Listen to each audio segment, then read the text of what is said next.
میگویند زن خوب نیمی دولت. در خدمت من میگم ایامو پیشینه ها موندگیه. اون در بابی حاجی با خوبتر میدونم بابی دملا. همه میگویند همین زن خوب نیمی دولت بچه.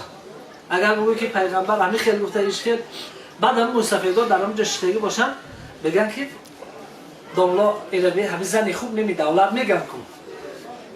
بعد یک روز در همین اینترنت یک چیزی را میگفتم یکی همین قصه با زبان همین کرلی برای آمد که همین زن خوب نیمی دولت ای کجا پیدا شده بوده.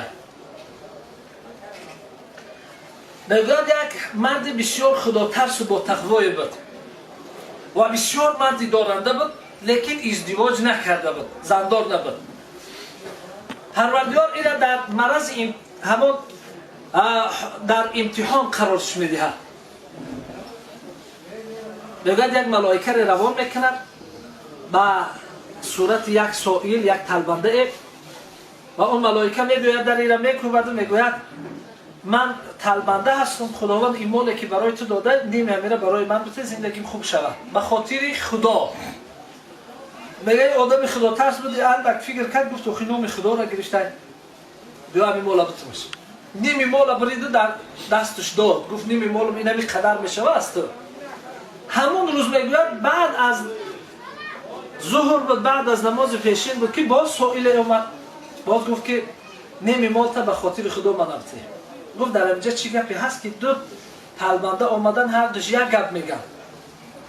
نیمی مالا میگه او شد شب میگه و بسیار فکر کرد که همه مال چند ساله جمع کردگی داده هیچ در همین فکر بود میگه خوابش برد سحر نماز صبح خواند که در تق تق شد گفت یگان طلبنده دیگه آمده باشد. با پیش در آمد که یک مرد بسیار زیبا را دید گفت بیا مرحمت به خانه. او گفت که من ملائکه پروردگار هستم، خداوند من روان کرد دیروز تو را پروردگار امتحان کرد که از امتحان خدا گذشتی همه مال تا به خاطر خدا دادی. پروردگار من روان کرد که برای همون بنده من پرس که چیزی میخواه از من که بخواه. این مرد گفت که من مال دنیا را دیدم خدا و در ثروت همه اینا را دیدگیم میشود که یک روز فکر کنم بعد بگم که چی بخول من همون خداوند من رفته. بعد میگه پیش عالم ها رفت چند عالم همون محله اینها هر کدومش هر چیزی گفت یک تاش علم و یک تاش کتاب گفت یک تاش قلم و دفتر گفت او زمان ها کنه هر چیزی گفتن. با یک آخرانش گفت که در همین فلان همین کوه یک عالم بسیار با تقوا با همراهی عائله زندگی میکند از همون پرس همون میداند که چی چیز در دنیا از همه خوبه. به نزد او رفت میگوید در پیش اون عالم عرض کرد اون میگوید گفت حالی بشین بچه من گپت میزنم که چی بخواه از این پروردگار که تو را در اختیار گذاشته باشه. میگوید او کمپیرش دستور داد که یک تربوز خوشرو بیار برای مهمانه. میگه کمپیرک تربوز آورد مسافید یک سیاستش کرد گفت که این تربوز نمیشه و یک تربوز دیگه بیار. با کمپیر میگه خط بودن رفت خواب گفت مردم جان با تربوز آوردن تا 3 بار گردانی داشت تربوز آخران بری دندو خوردن. بعد گفت حضرت همین مسئله کاری ما چی میشود؟ گفت نفهمیدی؟ گفت نه. گفت در اینجا من تنها زندگی میکنم خیال میکنم که از همه بهترین مرد نیام. گفت چه؟ گفت به خاطر اون که اینمی کمپیر نباشه من در اینجا زندگی کردن نمیتونم.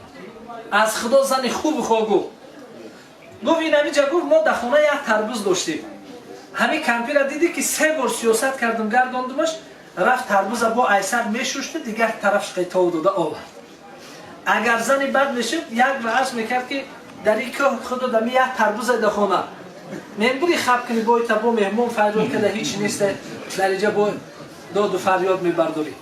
حالی خودمون در اصل که ای ترسی زنه که رستوران میبرن مهمون را در مهمون خونه های چند متره کدگیه دیگه همون زنه قش قواخ میکنه میگه اینده بیا که برنامه رستوران در یک چی بخیرم به همون جوابش بتون برای که در اون خونه با جنجالی و زنه که در نمونیم.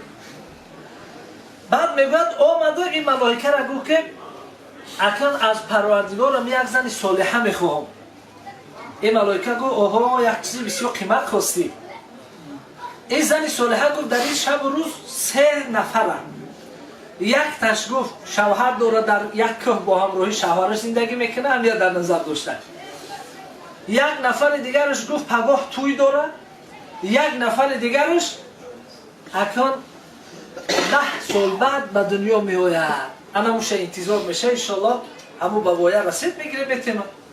گفت نمیشوه. تو من پیشنهاد کرده من زورکنی نرفتم. پیشنهاد کردی این نمیه که پگاه توی داره میره میگیری میتیم. نگه با این ملائکه رفتن خلاصه کلام که او دختره خب او پدر او را در گپ در آورد. این ملائکه گرفتن در این مرد دادن. در وقتی برآوردن پدر یمو دختر 10 تنگه یمی طلای قدیمه در دست دخترش داد. گفت که دختر جان به خاطر آن که در بین مردان شرمنده نکردی، به آبرو نکردی، با هر جوانی به آداب رفت و آمد نداشتی، هر مخیلی که من خواستم پدر را در مخیل گشتی، با همون سر و لباس گشتی، امروز با در این مرد دادم بازم گپ ما گرفتی و چند بنابراین همین تنگوهای به جای من بگیر در زندگی در کار میشه. میگه رفتم چند وقت با این مرد زندگی کرد که مالهاش داده یک زنی خوب خواسته خدا دیگر شرایط دو قدر خوب نیست. با یه روز میگه همون زنش تنگوها را برو آورد و گفت که امینها را بگی مردک برای ای بزرگ یک گاو بخر بیون. همون گاو تفکش استفاده میریم، شیرش استفاده میریم، زندگی مونه مایده خوب شود. این مردک میگه همون پولها را گرفت بازار رفت. در بازار وقتی که میگشت تنگوها را برو آورد برای یک گاو سودا کردن. تنگوها را برو آورد که نماینده های پادشاه دیدن تنگوهای قدیمه ولی چه دلار ایدمت بشه خب میدن در بزرگ میده که نیازی که لکی جو میده میکنه میفتن. تنگوهای قدیمه دیدن در حال در پادشاه عرض کردن که یک کس در بزرگ با تنگوهای قدیمه خرید کرده است. پادشاه گفت در نظر کدومی هست؟ این کدام ذخیره طلا را یافتگی، ذخیره کدام پادشاه پیشینه را یافتگی. من خودم از پشت این میشوم و این کان طلا را از دستش میگیریم. پادشاه لباسا را علیش کرد به بازار اومد که این مردم گاو خرید. از پشت همین مرد که حرکت داره که برام چیه بیاویم همون کان طلا را بیاویم. میگه در راه رفتن گرفت. اون مردم همین گاو به دو بز در راه ایواز کرد. با بزار را به یک پوست ایواز کرد. پوست دید به یک شبکه ایواز کرد. بعد این مردک این پادشاه حیران شد که این مردک دیوانه باشد چی باشد. شبکه را میگه در سرش کرد و رفت همین آب در لب همون جو آب میخورد که شبکه از سرش افتی در درون جو تا قپ و قپ کرد که رفت شبکه را از سرش رفت. باید پادشاه اومد گفت که تو دیوانه شوری چی یک گاو قیمت خریدی آوردی با بز با پوست و ایستا ایستا با شبکه و شبکه را در درون آب رفت. ولی در خانه برای چی گپ میشه بالا در حقیقتش هم دیلیوی میکنه و گپ زدیست. گفت که من گوی از زنی خوب دارم در خانه که اگر برم پول همون داد بگم که همین خیلکار شدگه هیچی نمیگم. ای گفت که به خدا قسم من پادشاهم اگر بریم که در خانه تره هیچ کسی چی نگه من همین نیمی دولت همی برم میتونم. رفتم ریده پیش درش. بعد پادشاه در پشت در ایستاده همین درون در ایستاد. زنش آمد پیشواز گرفت. بسیار مردک جان گفته بسیار مگو مردک اینه گاو آورده بسیار خوب شده. گفت که زنک که به نپرس که گاو نه آورده گاو با دو بز علیش کرده. بعد این زنش گفت که مردک زیخ نشه آخی بزم خوبه کو ای گاو دا بز خوب دتا میکنه با یم نغزای. گفت زنک بزا با پوست علیش کردم. گفت مردک جان زیخ نشه آخی با این پوست با خوبه ای همه یا بروکت میدوزم در زمستان میپوشی. زنک خوبه بیا که چخیل مردک خرسان میکنه در همون کارش. بعد گفت که آخ پوست با شبکه گفت مردک جان با خوبه سرت گرمک در زمستان میگردی. گفت با شبکه در درون آب رفت. بعد گفت که مردک گفت زیخ نشه همین خداوند تر ساق سلامت آورده این پول مال دنیا هیچ گپ نیست. تو را پروردگار در این قره درو ساق سلامت بالای سر من آورده همش با شیدن میگیره. بعد پادشاه اینا دیده حیران شد. گفت که واقعا زن خوب داشته. اگر ما همین زنها را احترام اگر امتحان بگیریم برادران گرامی که زن نیستن که همین مردک حالت چه بفهمه که همین روز تو بگه تقتی چند کس جنگ خورده قضیه چند کس دشنام و چی کارها شدگه این بگه که اومد همه کار شد در همین خانه در آمدن همین خیلی حل کنم که خرسنگ بود روی بشینه.